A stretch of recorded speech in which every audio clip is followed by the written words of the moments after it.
Say you're working as a vice president of operations and you're making $250,000 a year. And it's taking you a while to find your next job. So you think, well, I'm willing to come down. I'm willing to take a director of operations level position. In fact, a lot of people think if I'm willing to take a job as a director level, it'll be way easier for me to find a job. And that's kind of true, but not always. If you think about it like an airplane landing, it has to come in at just the right? In other words, if you're willing to go too low, people think, well, wait, why?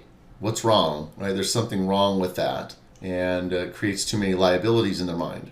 You have to realize that just coming down isn't really the issue.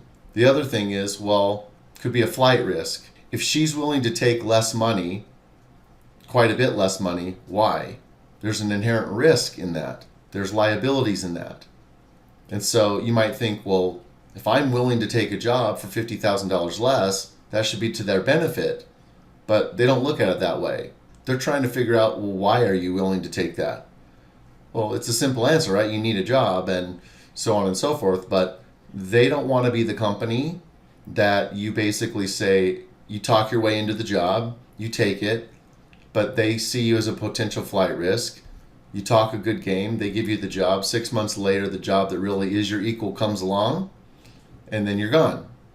So that's what they're always trying to figure out, and that's the scale that they're always trying to determine. And that's why a lot of people won't give you the time of day, even though in earnest you're trying to tell them that you're willing to take this job even though it's a step down. So it's very rare for you to be able to convince a company that you're worth the risk because of those specific and very real dangers.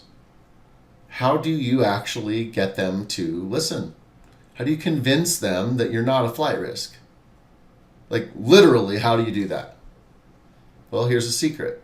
You have to actually show them.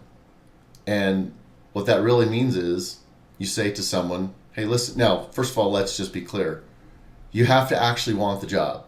You can't actually be trying to do what I just said, and you really are going to be leaving. And this is just to stop the bleeding. Say, you can't do that. But if it is a job that you're like, I totally want this job, there's great upside with the company. It's in the town where my parents live and they're aging, and so there's a lot of other value that I get. So I genuinely want this job. So it's not a ploy. So if you're in that position, how do you convince them? Well, you have to say something that really stops them in their tracks and makes them see how serious you are. So what if you threw something out like, look, I understand that you probably have these concerns, and maybe they've already voiced them. So your response is, listen, I want this position for the reasons that I mentioned earlier, but it seems like you might still be hesitant. So here's something I would be willing to propose.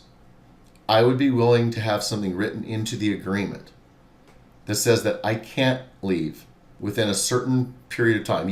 You determine how long you would need to have me sign for to say, okay, if we have a guaranteed written into the agreement that you can't leave within 2 years, some amount of time, and if I do, there's this level of financial penalty that I would have to pay in order to actually leave. Would that satisfy you? Would that help you see how serious I am about what I'm saying? Because that kind of proposal is something they've never heard before. That's what takes it from, yeah, sure you would. I would assume you'd say that, to, whoa, okay, you're willing to actually do that? Like sign it, put it in the agreement. That removes all doubt as to what your actual intentions are, right? Once you're willing to codify it in the agreement, there you go. So that's the step that most people don't take. And when they could, right? They didn't see it as a possibility, and now I've just given you the possibility in your mind. So in that situation where it's a job you really are interested in, if it's a lower level title or significantly lower money, and you sense that they think you're a flight risk, or they're really unsure why you're willing to come down from the range that you used to be paid and the title you used to have, that's a way to basically remove the doubt that they have and the risk that they feel, because you're basically putting your money where your mouth is.